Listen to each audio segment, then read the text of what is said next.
So we switched from Sega Genesis to Sega Dreamcast.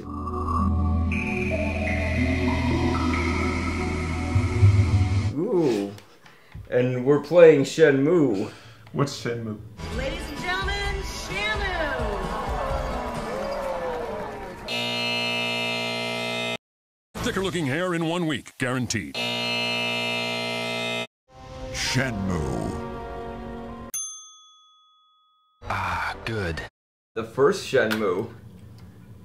There's multiple Shenmues. Shenmue was a game that originally came out on the Sega Dreamcast, and it was a game that sort of, if you played Grand Theft Auto, Sure. or anything that's called open world where you can kind of Open go world. and do anything, that was because of this game. Angel, you do whatever your little heart desires. I gotta run.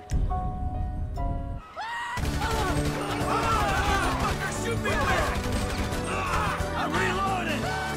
And recently at this year's E3, I'm going to pull up this video for you, they announced a Shenmue 3, something that was gone for about 14 some years.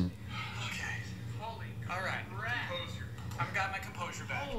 I'm a professional.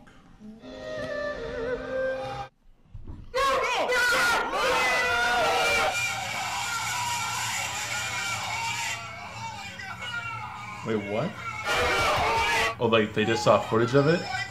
Oh my god. Thank you. Thank you so much. Thank you.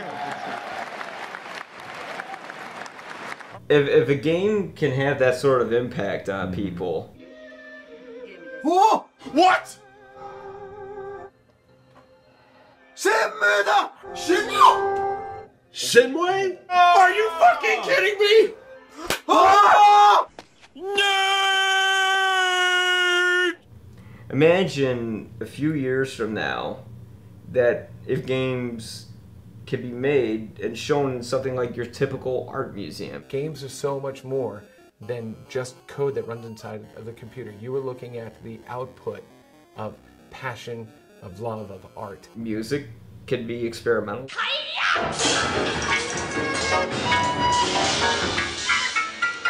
So can paintings. But I think video games can do that where they're not just made for profit, where it's like, well, we should have a thing where you level up and go to the next thing. Right. It could be made into something that touches people. You could make a game where you just stare at a kitchen sink and press it, and then a lot of like dumb art students will go, "Ooh, what's it mean?" Games, essentially, according I think to Roger Ebert and some other people, they said that they could never become an art because from their inception, they're made to just satisfy you. Video games, like for years to today, like people don't consider it, at that level. But there are games that have been kind of touching upon that, like Shenmue or Journey or Flower. Flower is one I'm familiar with, and that's art to me. Video games are just another form of storytelling that people are maybe afraid of because it's more interactive, because it involves advancement of some type. The fact that like you're made to like kind of create your own story out of it. That no longer it's art. We call it interactive drama. The game is really story driven, but the player can change it. So it's a game because every choices are made by the player. Because movies are interactive. Yeah. You're watching movies, you're kind of following what's going on. You're choosing how you feel about certain things that are going on. Yeah.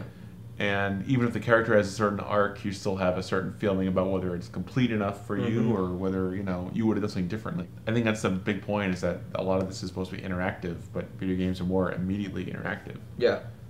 And that doesn't make them any less significant. It doesn't make them any less interesting. The fact that like you're made to like kind of create your own story out of it. That no longer it's art, but that disregards the reason why what we're looking at now, like why is his coat brown? The same way you watch a movie and you see costume design and you think, why is there's a similarity between colors between the first act and the second act, and then her dress changes, or his outfit changes, or whatever. That's the same thing. It's still design. Because everything has a specific choice. Agreed. Oh, it's tell its story.